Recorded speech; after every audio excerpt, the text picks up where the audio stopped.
이 아이는 의사가 아니라 대기표 때문에 죽을 뻔했습니다.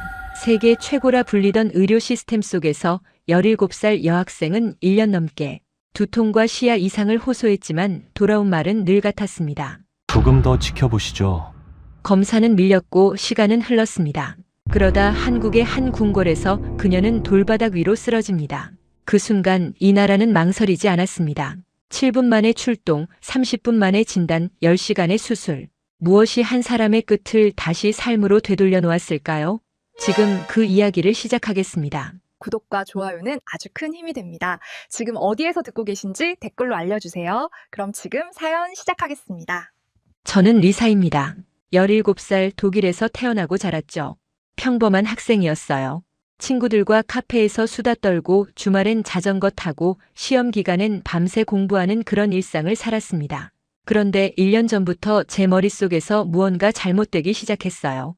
처음엔 가벼운 두통이었습니다. 시험 스트레스겠지 하고 넘겼어요. 하지만 시험이 끝나도 통증은 사라지지 않았습니다. 오히려 더 심해졌죠. 머리가 깨질 것 같은 날이 늘어났고 어느 순간부터는 아침에 눈을 뜨는 것조차 두려워졌어요. 독일의 병원 복도는 조용했습니다. 너무 조용해서 더 무서웠어요. 번호표를 뽑고 제 이름이 불리기까지 시간이 흘렀죠. 의사 앞에 앉아 머리가 깨질 것 같다고 말하면 그는 화면을 보며 고개만 끄덕였습니다. 수험 스트레스일 수 있어요. 수면이 부족하죠? 저는 고개를 저었어요. 잠도 잤고 물도 마셨고 운동도 했습니다. 그런데 통증은 제 안에서만 자랐어요. 마치 누군가 제 머릿속에서 망치를 휘두르는 것 같았죠. 문제는 통증이 아니라 기다림이었습니다. 검사를 하려면 대기, 전문의를 만나려면 대기, 영상 촬영도 대기. 응급이 아니다라는 말은 칼처럼 부드럽게 내려앉았어요. 저는 쓰러질 듯 어지러워도 걸어서 집에 돌아왔습니다. 병원은 저를 쫓아내지 않았지만 붙잡지도 않았죠. 대기 명단은 길었어요. 몇 주, 몇 달씩 늘어났습니다. 조금 더 지켜보자는 말을 들을 때마다 제 안에서 뭔가 무너지는 느낌이었어요. 그 말은 착했습니다. 신중했죠. 하지만 저에겐 잔인했어요. 접수창구 직원은 친절했습니다. 죄송해요. 대기자가 많아서요. 시스템상 어쩔 수 없어요.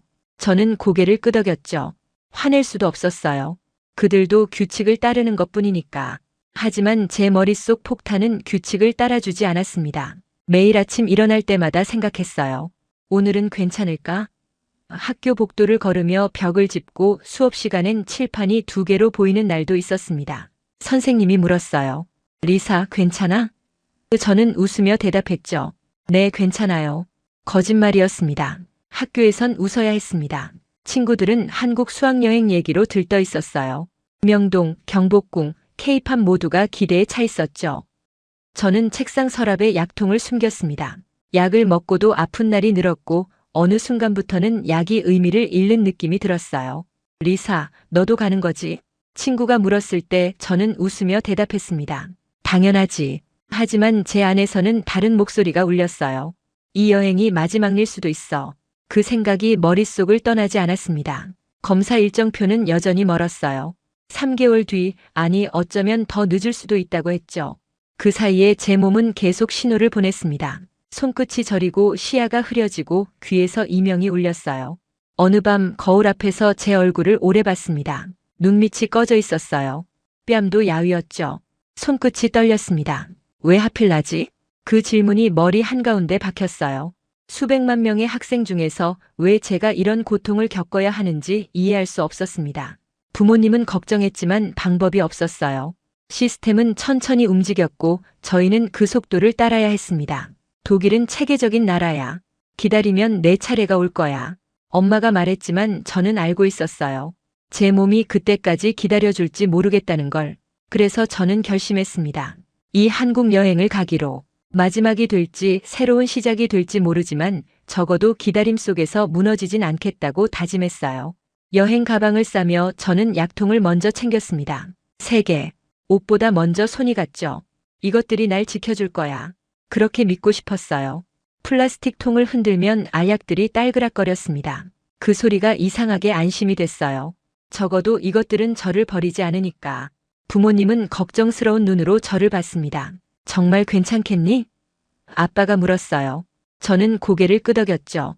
친구들이랑 함께 가잖아요. 걱정 마세요.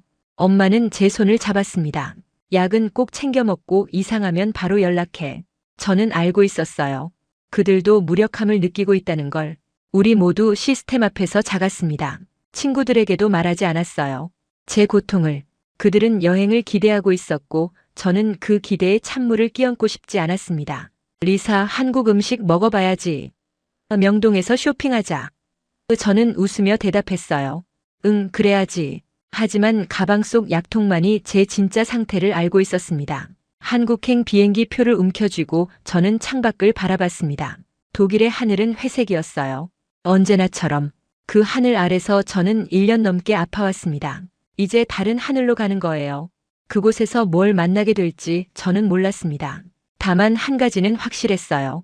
이대로 기다리면 저는 진짜로 끝난다는 것. 그 예감이 저를 움직였죠.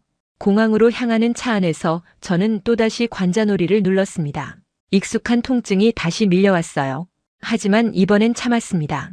약을 먹지 않기로 했죠. 조금이라도 덜 의존하고 싶었어요. 차창밖 독일의 풍경이 흘러갔습니다. 익숙한 거리, 익숙한 건물들. 하지만 저는 알고 있었어요. 돌아올 때 저는 다를 거라는 걸. 좋은 쪽이든 나쁜 쪽이든. 다음은 인천공항의 빛이 기다리고 있을 테니까요. 그 빛이 저를 눈부시게 만들지 아니면 삼켜버릴지 아직은 몰랐습니다. 비행기 좌석에 앉자마자 저는 가방을 열었습니다. 옷보다 먼저 손이 간 건 약통이었어요. 3개. 같은 모양, 같은 크기. 손바닥 위에서 플라스틱이 차갑게 울렸죠. 저는 그것을 여행 준비라고 부르지 않았습니다. 그냥 마지막 보험이었어요. 창밖엔 구름이 펼쳐졌고 객실엔 잔잔한 음악이 흘렀습니다. 모두가 평화로웠어요. 나만 불편했죠. 기압이 바뀌는 순간 제 머릿속도 함께 조여왔습니다. 관자놀이 안쪽에 누군가 못을 박는 듯 했어요. 저는 이를 악물고 웃는 척했습니다. 리사, 괜찮아? 옆자리 친구 애나가 물었어요. 저는 고개를 끄덕였죠. 응, 괜찮아. 그냥 좀 피곤해서. 거짓말이었습니다. 하지만 진실을 말하면 뭐가 달라질까요? 독일 학생이 한국에서 쓰러졌다는 소식이 담임에게 전달되는 그림이 제 머릿속에서 먼저 재생됐어요. 부모님이 받을 충격도 떠올랐고요. 저는 스스로에게 약속했습니다. 여기서는 버티자. 적어도 일정은 망치지 말자. 하지만 몸은 약속을 지키지 않았어요. 손이 떨렸고 시야가 흔들렸고 귀에서 윙윙거리는 소리가 점점 커졌습니다. 비행기 화장실로 비틀거리며 걸어갔어요. 문을 잠그고 거울을 봤습니다. 창백한 얼굴이 제 것이 아닌 것 같았어요. 눈동자가 초점 없이 흔들렸죠. 저는 약통을 꺼내 알약 하나를 입에 넣었습니다. 물을 마시고 손으로 세면대를 짚고 숨을 골랐어요. 버텨. 조금만 더 버텨. 그 말을 속으로 되뇌며 자리로 돌아왔습니다. 친구들은 영화를 보고 있었고 누군가는 이미 잠들어 있었어요. 저는 창밖을 봤습니다. 끝없는 하늘. 아무것도 없는 공간. 그 공간이 제 안의 공허함과 닮아 있었어요. 몇 시간이 지났을까요? 기내 방송이 들렸습니다. 곧 인천국제공항에 도착합니다. 친구들이 환호했어요. 저도 미소를 지었지만 제 손은 다시 약통을 찾고 있었습니다.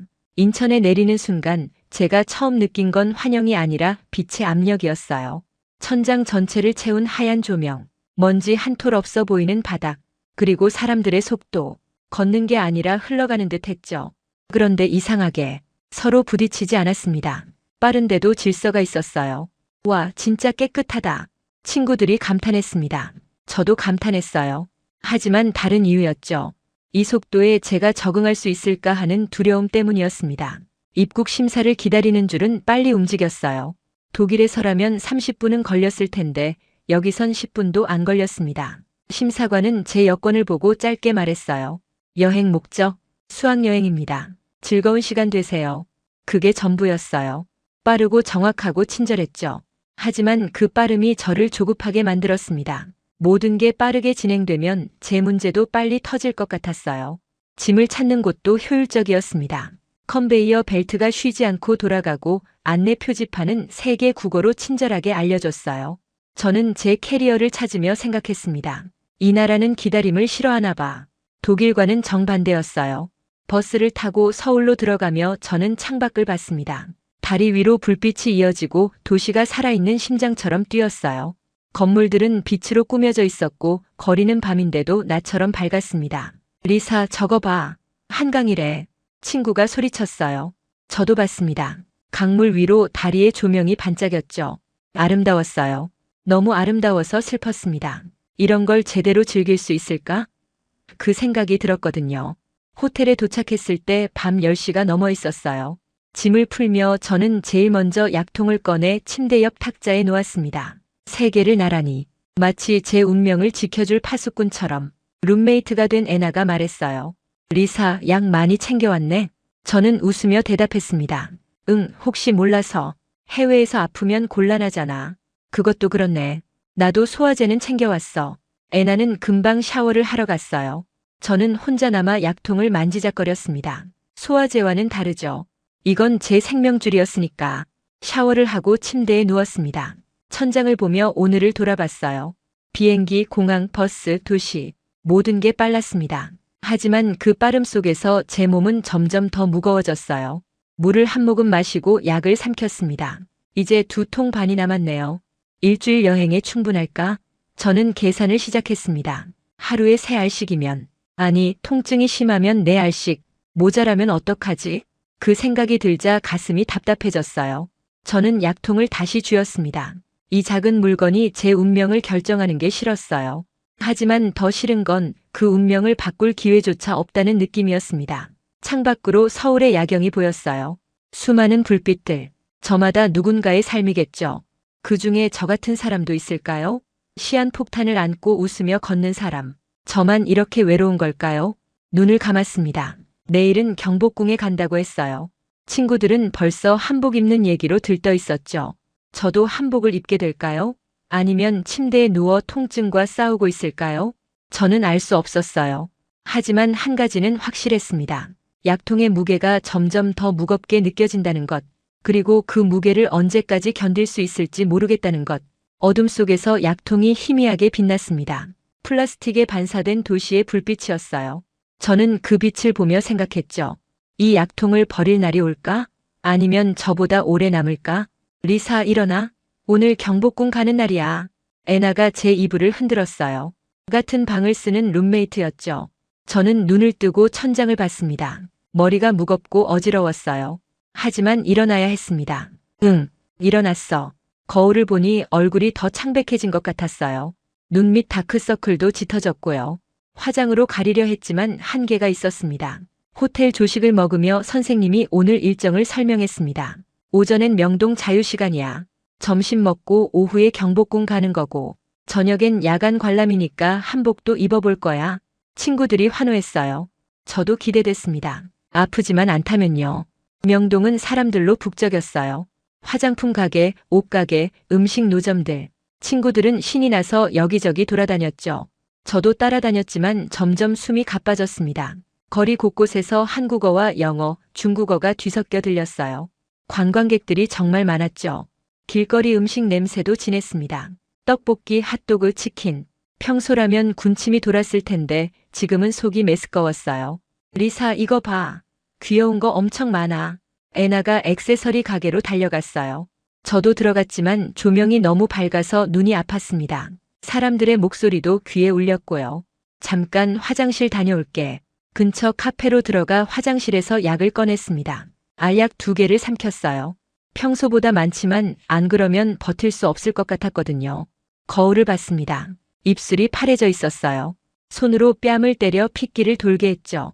조금만 더 버티자. 점심은 삼계탕이었어요. 뜨겁고 고소했지만 거의 먹지 못했습니다. 목으로 넘어가지 않았거든요. 리사, 안 먹어? 맛없어? 친구가 물었어요. 저는 웃으며 대답했죠. 아니, 맛있어. 그냥 배가 안 고파서. 오후 2시쯤 한복 대여점에 도착했습니다. 친구들은 신나서 이것저것 골랐어요. 저는 연한 분홍색 한복을 선택했습니다. 치마가 넓게 퍼지고 저고리가 예뻤죠. 예쁘네, 예쁘네. 공주 같아. 주인 아주머니가 머리도 예쁘게 올려주셨어요. 하지만 머리핀이 조이면서 두통이 더 심해졌습니다. 경복궁에 도착한 건 오후 3시쯤이었어요. 광화문이 웅장하게 서 있었습니다. 햇살이 기와를 비추고 하늘은 푸르렀어요. 자, 여기가 근정전이야. 왕이 정사를 보던 곳이지. 선생님이 설명하며 앞서 걸었습니다. 친구들이 따라갔고 저도 걸었어요. 하지만 다리가 휘청거렸습니다. 리사, 괜찮아? 얼굴이 완전 하얘. 애나가 걱정스럽게 제 팔을 잡았어요. 응, 괜찮아. 좀 더운 것 같아. 거짓말이었어요. 춥고 어지러웠습니다. 시야가 흔들렸고 귀에서 윙윙 소리가 났어요. 해가 지기 시작했습니다. 오후 6시쯤 궁궐의 조명이 켜지기 시작했어요. 황금빛이 기와를 비추고 처마 끝이 하늘로 뻗어 올라갔습니다. 우와, 진짜 예쁘다. 친구들이 환호하며 사진을 찍었어요. 저도 카메라를 들었지만 손이 떨려서 제대로 잡을 수 없었습니다. 그때였어요. 제 시야가 2개로 갈라지기 시작한 건 건물이 2개로 보였고 사람들도 2명씩으로 보였어요. 눈을 감았다 떴지만 소용없었습니다. 리사! 누군가 제 이름을 불렀지만 소리가 멀게 들렸어요. 마치 물속에 있는 것 같았죠. 저는 비틀거렸습니다. 기둥을 잡으려 했지만 손이 제대로 움직이지 않았어요. 바닥이 위로 솟구쳤습니다. 아니, 제가 쓰러진 거였죠. 얼굴이 차가운 돌바닥에 부딪혔어요. 거칠고 차가웠습니다. 어디선가 비명이 들렸고 친구들이 달려오는 발소리가 들렸어요. 그때 제 머릿속에서 작은 뚝 소리가 났습니다. 아주 미세하게. 하지만 저는 알았어요. 무언가 터졌다는 걸. 이게 끝이구나. 이상하게도 무섭지 않았습니다. 오히려 편안했어요. 1년 넘게 버텨온 고통이 끝나는 것 같았으니까요. 하지만 이건 끝이 아니었어요. 시작이었죠. 희미한 의식 속에서 소리가 들렸습니다. 날카롭고 빠른 한국어. 누군가 소리치고 누군가 전화하고 누군가 제 이름을 부르고 있었어요.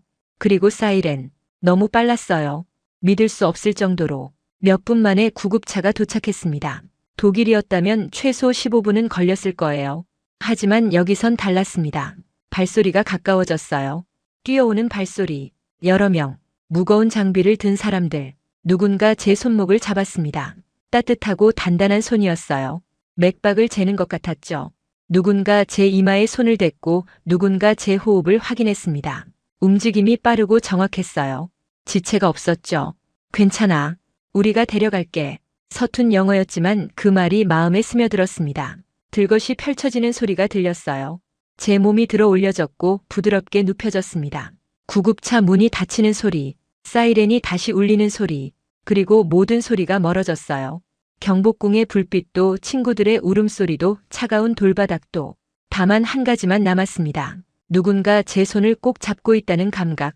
그 손이 저를 어디론가 데려가고 있었어요. 빠르게 그리고 확실하게. 저는 생각했습니다. 마지막으로 이 나라는 포기하지 않는구나. 구급차 안은 좁고 밝았습니다. 천장의 조명이 눈부셨어요. 제 옆에서 누군가 계속 움직이고 있었죠. 기계 소리, 삑삑거리는 경고음, 빠른 한국어. 희미한 의식 속에서 저는 생각했습니다. 독일이었다면 어땠을까? 1년 전 처음 두통이 시작됐을 때부터 저는 시스템을 믿었어요. 독일은 체계적인 나라니까요. 규칙을 따르면 순서를 지키면 언젠가 제 차례가 올 거라고 믿었습니다. 하지만 그 믿음은 틀렸어요. 지켜보자. 의사들이 가장 많이 했던 말이었습니다. 검사 결과를 보며 화면을 응시하며 고개를 끄덕이며 했던 말. 그 말은 착했어요. 신중했죠. 하지만 제게는 사형 선고였습니다. 엄마와 함께 병원을 나서던 날들이 기억나요.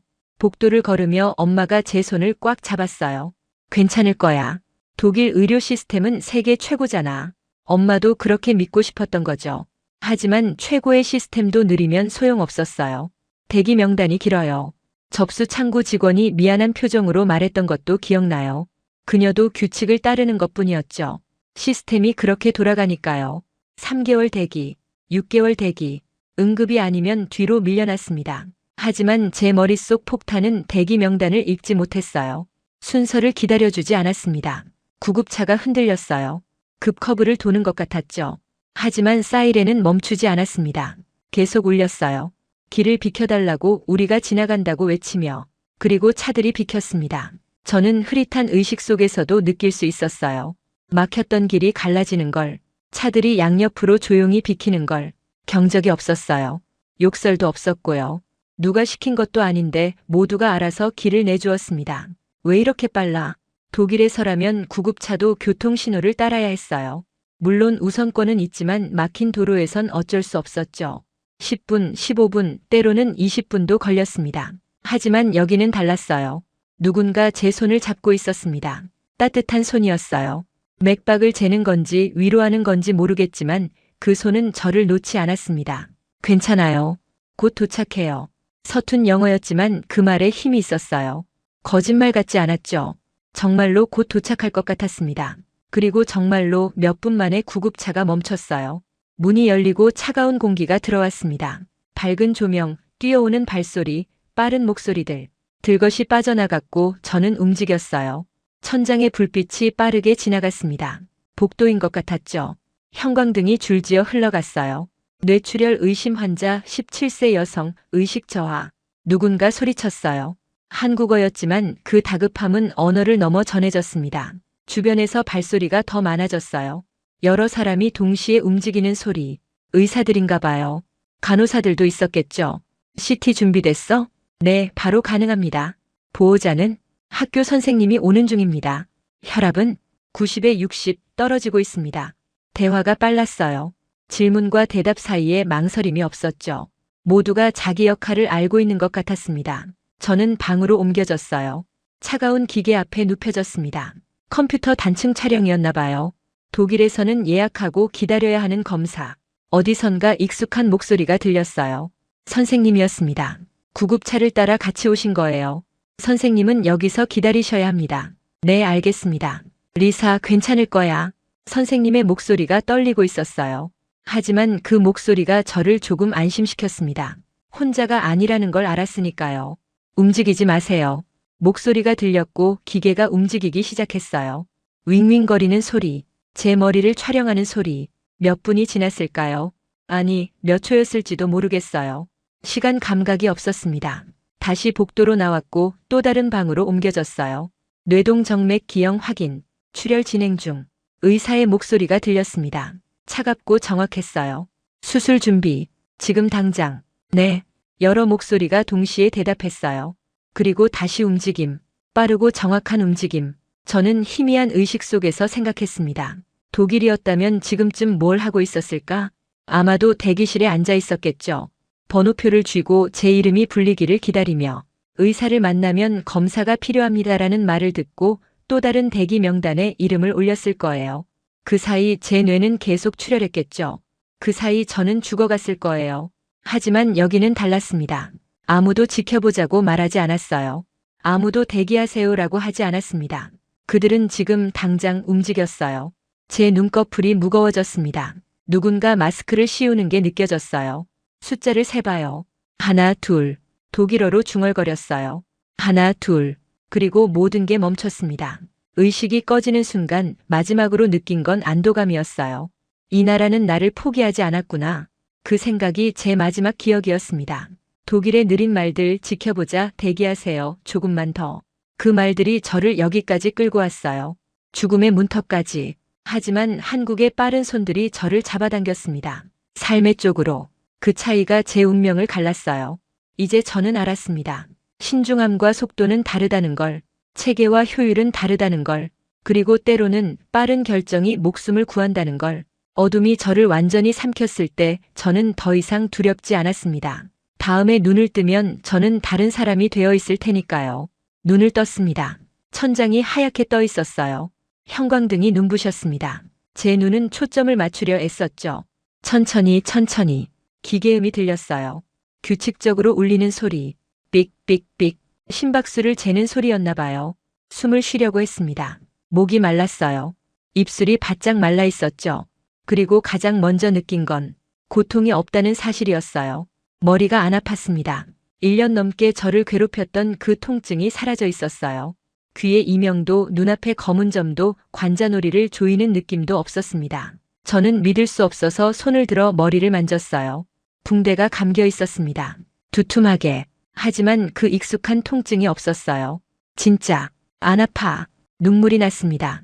갑자기 왜 우는지도 모르겠는데 눈물이 흘러내렸어요.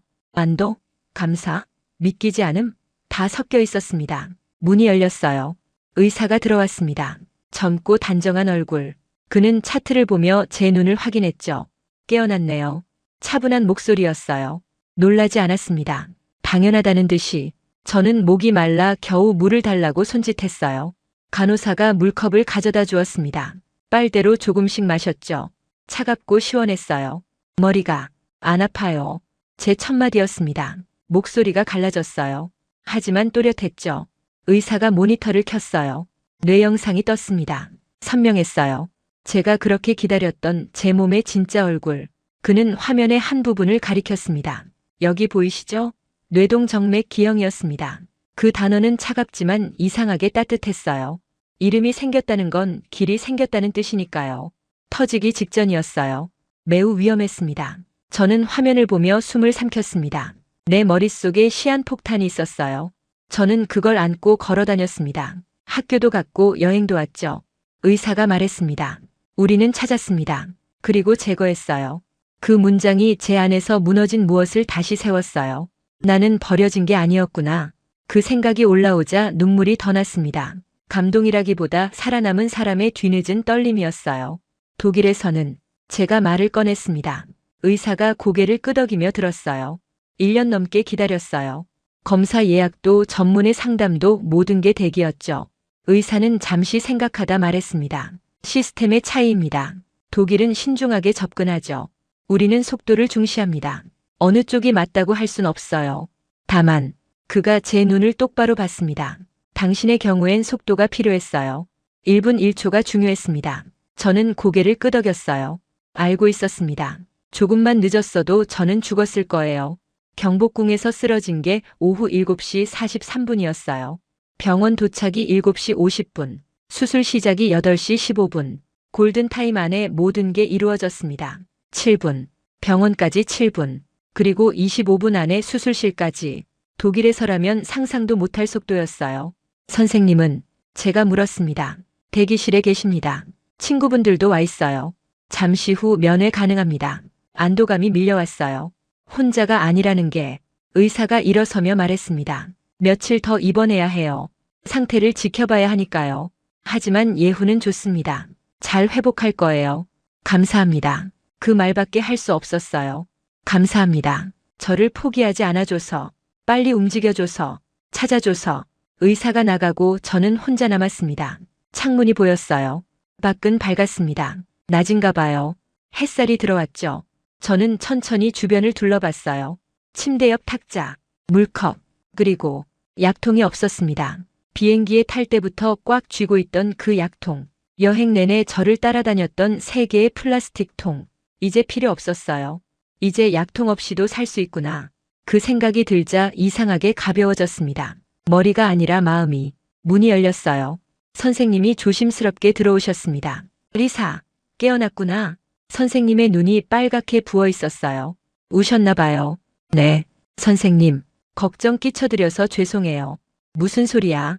내가 무사해서 정말 다행이야. 정말.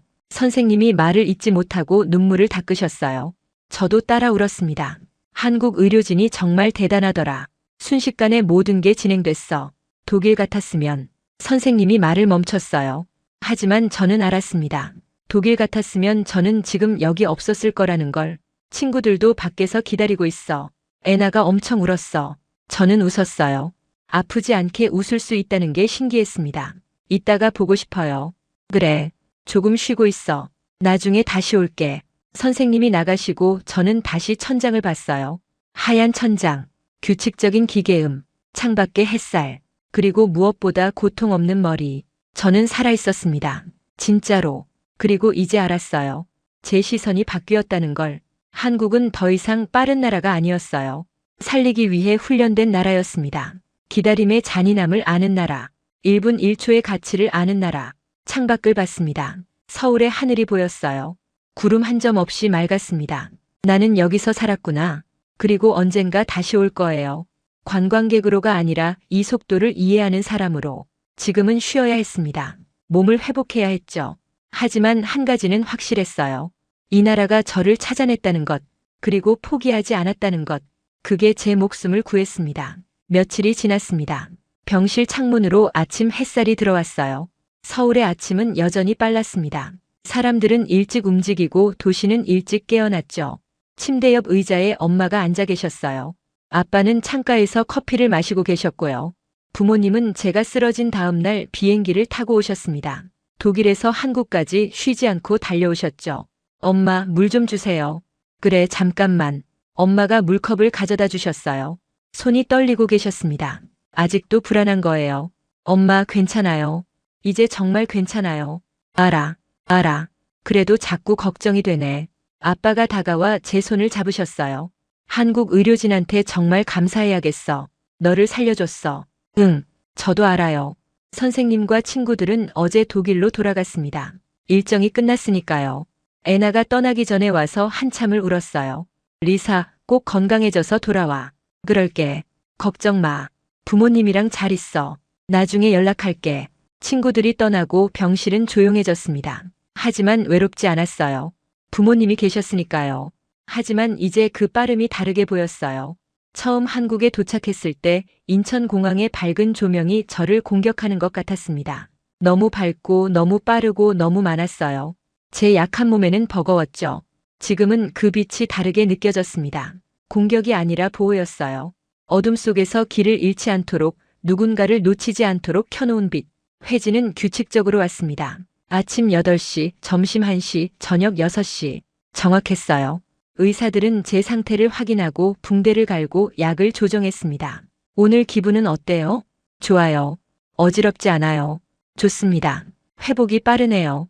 간단한 대화였지만 그 안에 확신이 있었어요.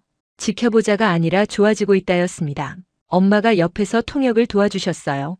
엄마의 영어는 완벽하지 않았지만 의사 선생님들이 천천히 설명해 주셨습니다. 어머님, 따님 정말 운이 좋았어요. 조금만 늦었어도. 의사 선생님이 말을 멈췄어요. 엄마가 눈물을 닦으셨습니다. 감사합니다. 정말 감사합니다. 간호사들도 친절했어요. 영어가 완벽하지 않았지만 제 표정을 놓치지 않았습니다. 아파요? 고개를 저으면 안심하고 고개를 끄덕이면 바로 조치했어요. 말보다 빠른 손길이었죠. 물리치료사가 왔을 때도 그랬습니다. 천천히 일어나 봐요. 제가 잡고 있을게요. 그는 제 걸음을 따라 천천히 맞춰줬어요. 빨리 하라고 재촉하지 않았습니다. 오늘은 여기까지라고 정확히 말해줬죠. 그게 달랐어요. 독일의 신중함이 틀렸다는 말이 아닙니다. 하지만 제 병은 신중함을 먹고 자랐어요. 기다림이라는 영양분을 받으며 커졌죠. 아빠가 창밖을 보며 말씀하셨어요. 이 도시는 정말 쉬지 않는구나. 밤에도 불이 꺼지지 않더라. 응, 처음엔 무서웠어. 너무 빨라서. 하지만 그 빠름이 널 살렸어. 아빠의 말이 가슴에 와닿았어요. 맞았습니다. 이 도시의 속도가 저를 살렸어요. 어느 날 저녁 의사가 또 왔습니다. 내일 퇴원 가능합니다. 진짜요? 엄마와 아빠가 동시에 물었어요. 네, 상태가 안정됐어요. 다만 한 달 후에 재검사를 받으러 와야 해요. 한국에 다시 와야 한다는 거죠? 제가 물었습니다. 그렇죠. 가능해요? 엄마가 제 손을 잡으며 말했어요. 당연하지. 우리 꼭 올 거예요. 의사가 웃었어요. 처음 보는 미소였습니다. 잘 됐네요. 그럼 내일 오전에 퇴원 수속 도와드릴게요. 그날 밤 저는 침대에 누워 천장을 봤습니다. 일주일 전만 해도 이 천장이 마지막 풍경일 줄 알았어요. 하지만 지금은 새로운 시작의 천장이었습니다. 엄마가 제 손을 잡고 계셨어요. 따뜻했습니다. 엄마, 독일에서 1년 동안 아무도 날 찾아내지 못했잖아요. 응, 엄마도 미안해. 더 강하게 요구할 걸. 아니에요. 시스템이 그랬던 거예요. 엄마 잘못이 아니에요. 침대 옆 서랍을 열었어요. 약통이 없었습니다. 엄마가 치워두셨나 봐요. 이제 정말 필요 없었죠. 대신 퇴원 처방전이 있었어요. 새로운 약이었습니다. 통증을 막는 약이 아니라 회복을 돕는 약. 저는 그 종이를 보며 생각했어요. 나는 이제 기다리는 사람이 아니라 나아가는 사람이구나. 독일의 느린 말들이 저를 멈춰 세웠다면 한국의 빠른 손들은 저를 다시 걷게 만들었습니다. 창밖으로 서울의 야경이 보였어요. 수많은 불빛들, 낮에도 밤에도 쉬지 않는 도시. 처음엔 무서웠어요. 저를 삼킬 것 같았죠. 너무 빠르고 너무 시끄럽고 너무 바쁜 도시. 하지만 지금은 알았습니다. 저 빛 하나하나가 누군가를 위한 거라는 걸. 응급실 불빛, 구급차 사이렌, 24시간 켜진 병원 조명. 모두가 누군가의 골든타임을 지키기 위한 빛이었어요. 길을 잃지 않게, 어둠에 갇히지 않게, 포기하지 않게. 서울의 밤은 그래서 밝았던 거예요. 아빠가 소파에서 주무시고 계셨어요. 엄마는 제 손을 잡은 채 졸고 계셨고요. 두 분 다 지치셨을 텐데 제 곁을 떠나지 않으셨어요. 미안해요. 그리고 고마워요. 속으로 말했습니다. 내일은 퇴원이에요. 부모님과 함께 호텔로 가서 며칠 더 쉴 겁니다. 그리고 독일로 돌아가겠죠. 하지만 저는 알고 있었어요. 이건 끝이 아니라는 걸. 한 달 후 저는 다시 여기 올 거예요. 재검사를 받으러. 그리고 언젠가는 더 오래 머물지도 모르죠. 공부하러, 일하러, 아니면 그냥 이 속도를 느끼러. 이 나라는 저를 살렸습니다. 그리고 제 시선을 바꿔놓았어요. 빠름이 폭력이 아니라 배려일 수 있다는 것. 기다림이 신중함이 아니라 잔인함일 수 있다는 것. 그리고 때로는 1분 1초가 한 사람의 인생 전체를 바꿀 수 있다는 것. 잠이 들기 전 마지막으로 생각했습니다. 고마워요, 한국. 저를 포기하지 않아줘서. 그리고 조용히 눈을 감았어요. 내일이 기다려졌습니다. 퇴원날 아침이었습니다. 햇살이 병실 창문으로 쏟아져 들어왔어요. 따뜻했습니다. 엄마가 제 옷을 챙기고 계셨고 아빠는 서류를 정리하고 계셨어요. 옷을 갈아입으며 거울을 봤습니다. 머리에는 아직 붕대가 감겨 있었지만 얼굴에 핏기가 돌았어요. 눈도 맑았습니다. 1년 동안 거울을 볼 때마다 보이던 그 창백함이 사라졌어요. 마지막 회진이 시작됐습니다. 의사 선생님이 들어오셨어요. 오늘 퇴원이네요. 축하합니다. 감사합니다. 선생님이 제 차트를 확인하셨어요. 회복이 정말 빠릅니다. 한 달 후 재검사 꼭 받으러 오세요. 네, 꼭 올게요. 엄마가 옆에서 통역을 도와주셨어요. 선생님, 독일에서 조심해야 할 게 있을까요? 무리하지 마세요. 격한 운동은 한 달 뒤부터 가능합니다. 두통이나 어지럼증이 오면 바로 연락하시고요. 네, 알겠습니다. 의사 선생님이 제 손을 잡으셨어요. 리사, 정말 운이 좋았어요. 골든타임 안에 도착했고 수술도 잘 됐습니다. 건강하게 지내세요. 선생님, 정말 감사했어요. 저를 포기하지 않아주셔서. 선생님이 웃으셨어요. 우리는 아무도 포기하지 않습니다. 그 말이 가슴에 와닿았어요. 병원 밖으로 나왔습니다. 서울의 공기가 제 얼굴을 스쳤어요. 차갑지만 상쾌했습니다. 살아있다는 느낌이 들었죠. 택시를 타고 호텔로 향했어요. 창밖으로 서울이 지나갔습니다. 빠르게 움직이는 사람들, 쉬지 않는 차들, 높이 솟은 건물들. 리사, 괜찮아? 아빠가 걱정스럽게 물으셨어요. 응, 괜찮아. 그냥 다르게 보여서. 뭐가? 저 도시가요. 처음엔 무섭고 빨랐는데 지금은 따뜻해 보여요. 엄마가 제 손을 잡았어요. 너를 살려준 도시니까. 호텔에 도착했습니다. 친구들이 묵었던 방은 이미 비어 있었어요. 저만 남았죠. 아니, 부모님과 함께. 방으로 들어가자마자 침대에 앉았어요. 병원 침대보다 부드러웠습니다. 하지만 이상하게 어색했어요. 엄마가 제 짐을 정리하기 시작했어요. 가방을 열고 옷을 꺼내고 정돈하셨습니다. 그때였어요. 엄마가 뭔가를 들고 제게 왔어요. 리사, 이거. 엄마 손에 있던 건 약통이었습니다. 3개의 플라스틱 통. 비행기에서부터 저를 따라다녔던 그것들. 저는 그걸 받아들었어요. 가벼웠습니다. 이제 거의 비어 있었으니까요. 엄마, 이거 버려도 돼요. 정말? 네. 이제 필요 없어요.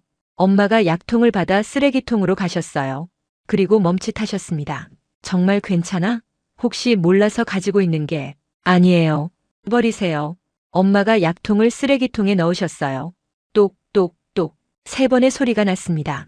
그 소리와 함께 뭔가가 끝났어요. 1년 넘게 저를 따라다녔던 공포, 불안, 통증 모두 저 쓰레기통 안으로 들어갔습니다. 눈물이 났어요. 갑자기 리사? 괜찮아요. 그냥 후련해서요. 엄마가 와서 저를 안아주셨어요. 아빠도 다가와 우리를 감싸 안았습니다. 우리는 한참을 그렇게 있었죠. 다음 날 저희는 서울 시내를 천천히 걸었어요. 의사 선생님이 가벼운 산책은 괜찮다고 하셨거든요. 명동 거리를 지나갔습니다. 며칠 전 친구들과 함께 걸었던 그곳. 그때는 어지럽고 힘들었는데 지금은 달랐어요. 사람들이 바쁘게 걸어갔지만 이제 그게 공격적으로 느껴지지 않았어요. 그냥 각자의 속도로 살아가는 거였죠. 엄마, 아빠, 저기 카페 갈까요? 그래, 좋지. 카페에 앉아 따뜻한 차를 마셨어요. 창밖으로 서울이 보였습니다. 여전히 빠르고 여전히 밝았어요. 엄마가 말씀하셨어요. 한 달 후에 다시 와야 하는구나. 응, 재검사 받아야 해. 그럼 엄마랑 같이 오자. 이번엔 여행도 제대로 하고. 저는 웃었어요. 좋아. 명동도 천천히 걷고 경복궁도 낮에 다시 가보고. 아빠가 고개를 끄덕이셨어요. 그래. 이번엔 아픈 게 아니라 즐기러 오는 거니까. 제 마음이 따뜻해졌어요. 한 달 후 저는 다시 여기 올 거예요. 환자가 아니라 여행자로. 밤이 되자 호텔 창문으로 서울의 야경이 보였어요. 수많은 불빛들. 처음 봤을 때는 너무 밝아서 눈을 감고 싶었는데 지금은 계속 보고 싶었습니다. 엄마와 아빠가 옆방에서 주무시고 저는 혼자 침대에 누워 있었어요. 핸드폰을 꺼내 애나에게 메시지를 보냈습니다. 퇴원했다고 괜찮다고. 금방 답장이 왔어요. 다행이라고 빨리 독일로 오라고. 저는 웃으며 답장을 보냈습니다. 곧 갈게 걱정 마. 핸드폰을 내려놓고 천장을 봤어요. 독일로 돌아가면 뭘 할까요? 학교에 가겠죠. 친구들을 만나고 수업을 듣고 일상으로 돌아갈 겁니다. 하지만 이제 그 일상이 달라질 거예요. 저는 더 이상 기다리지 않을 테니까요. 무언가 이상하면 바로 말하고 바로 행동할 겁니다. 그리고 한 달 후 저는 다시 여기 올 거예요. 재검사를 받고 서울을 더 걷고 이 속도를 더 느끼러. 창밖의 불빛을 보며 생각했습니다. 약통을 버렸어요. 1년 동안 제 손에서 떠나지 않았던 그것을. 공포를 버리고 불안을 버리고 기다림을 버렸습니다. 그리고 새로운 걸 얻었어요. 살아있다는 확신, 포기하지 않는 용기, 그리고 빠름이 때로는 생명이라는 걸. 내일 모레면 독일로 돌아갑니다. 긴 비행이겠죠.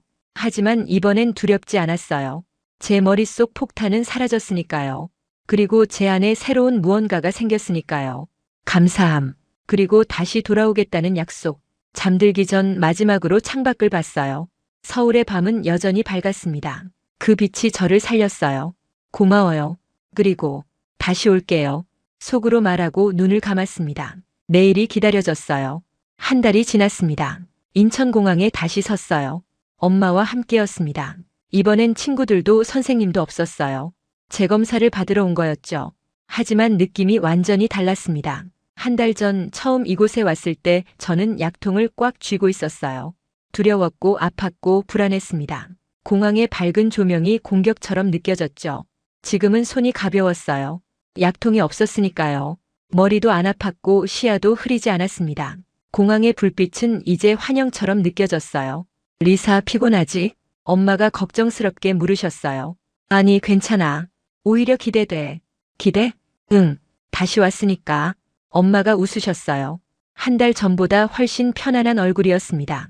호텔에 짐을 풀고 저희는 병원으로 갔어요. 익숙한 건물이었습니다. 한 달 전 이곳에서 저는 살아났으니까요. 검사실에서 컴퓨터 단층 촬영을 다시 받았어요. 기계 소리가 익숙했습니다. 무섭지 않았어요. 결과를 기다리는 동안 엄마와 복도 의자에 앉아 있었습니다. 엄마, 독일에서 1년 동안 정말 답답했어. 응, 엄마도 알아. 미안해. 아니야. 시스템이 그런 거잖아. 근데 이제 알았어. 기다림이 항상 좋은 건 아니라는 걸. 엄마가 제 손을 잡았어요. 너를 거의 잃을 뻔했어. 여기 안 왔으면. 괜찮아. 우리 지금 여기 있잖아. 의사 선생님이 나오셨어요. 한 달 전 저를 수술했던 그분이었습니다. 리사 결과 나왔어요. 들어와 보세요. 진료실로 들어갔어요. 모니터에 제 뇌 영상이 떠 있었습니다. 완벽합니다. 선생님이 화면을 가리키며 말씀하셨어요. 출혈 흔적은 거의 사라졌고 뇌동 정맥 기형도 깨끗하게 제거됐어요. 회복도 예상보다 빨라요. 그럼 이제 괜찮은 거죠? 네. 6개월 후 한 번만 더 검사하면 됩니다. 그 후엔 정기 검진만 받으면 돼요. 엄마가 눈물을 닦으셨어요. 기쁜 눈물이었습니다. 감사합니다. 정말 감사합니다. 천만에요. 리사가 잘 버텨줬어요. 선생님이 저를 보며 웃으셨어요. 이제 하고 싶은 거 다 하세요. 운동도 괜찮고 여행도 괜찮아요. 다만 무리는 하지 마세요. 네, 알겠습니다. 병원을 나서는데 제 발걸음이 가벼웠어요. 정말로 끝났구나. 1년 넘게 저를 짓눌렀던 그 무게가 사라졌어요. 엄마, 이제 여행하자. 제대로. 그래. 어디 가고 싶어?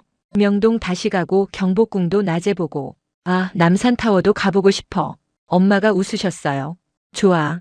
다 가자. 다음 날 저희는 경복궁에 갔어요. 한 달 전 제가 쓰러졌던 그곳이었습니다. 낮에 경복궁은 완전히 달랐어요. 햇살이 기와를 비추고 사람들이 천천히 걸었습니다. 평화로웠어요. 근정전 앞에 섰습니다. 한 달 전 여기서 저는 쓰러졌었죠. 얼굴이 차가운 돌바닥에 닿았고 의식이 사라졌습니다. 하지만 지금은 달랐어요. 저는 서 있었고 숨 쉬고 있었고 살아 있었습니다. 엄마 여기야. 여기서 쓰러졌어. 여기서? 엄마가 돌바닥을 내려다봤어요. 조용히 손을 모으셨습니다. 고마워요. 우리 딸을 살려주셔서. 누구에게 말하는 건지 몰랐지만 저도 따라 고개를 숙였어요. 감사했습니다. 이 땅에, 이 도시에, 이 나라에 명동을 다시 걸었어요. 한 달 전엔 너무 어지러워서 제대로 보지도 못했는데 지금은 모든 게 선명했습니다. 화장품 가게, 옷가게, 음식 냄새 모두가 생생했어요. 엄마, 떡볶이 먹어볼래? 그래, 먹어보자. 떡볶이는 매콤하고 달콤했어요. 맛있었습니다. 제대로 맛볼 수 있다는 게 감사했어요. 남산타워에도 올라갔어요. 전망대에서 서울을 내려다봤습니다. 끝없이 펼쳐진 도시, 수많은 불빛과 건물들. 엄마, 저 도시가 날 살렸어. 응, 알아. 빠른 게 무섭다고 생각했는데 그 빠름이 생명이었어. 엄마가 제 어깨를 안았어요. 독일로 돌아가도 이건 잊지 마. 기다림이 항상 답은 아니라는 거. 응, 이제 알았어. 마지막 날 밤 호텔 창문으로 서울의 야경을 봤어요. 여전히 밝고 여전히 빠른 도시. 하지만 이제 저는 알았습니다. 저 빛 하나하나가 의미를 가지고 있다는 걸.